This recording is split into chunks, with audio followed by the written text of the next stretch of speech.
ये कहानी है एक ऐसे महान जादूगर की जिसने एक वक्त पूरी दुनिया पर हुकूमत की।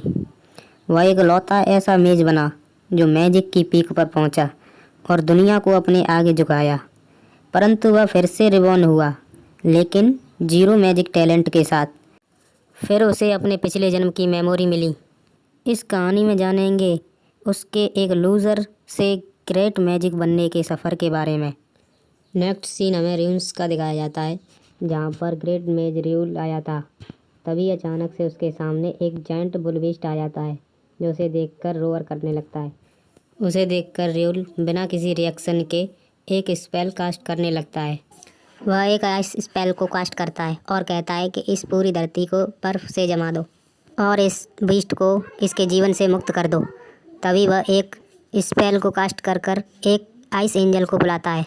आइस एंजल उसके ऑर्डर को फॉलो करते हुए सारे एरिया को फ्रीज कर देती है।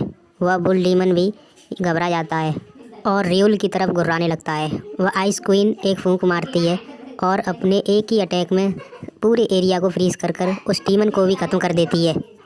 र्यूल अपने स्पेल को ख़त्म करता है और चारों तरफ के एरिया को देखता है।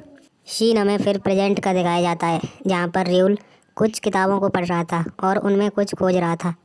उसने लाइब्रेरी की सारी किताबें छान मारी, फिर भी उसे वह नहीं मिला जिसे वह खोज रहा था।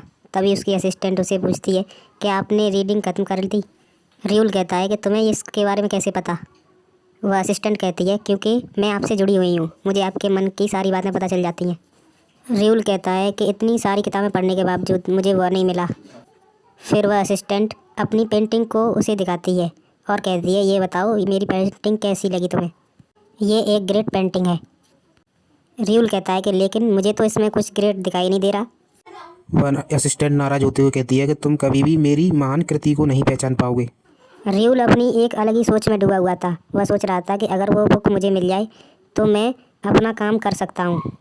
वह असिस्टेंट कहती है कि मास्टर, आप इतनी चिंता क्यों कर रहे हो, मैं हूँ ना, मैं आपकी मदद करूँगी। र्यूल कहता है कि अच्छा, और वह कैसे।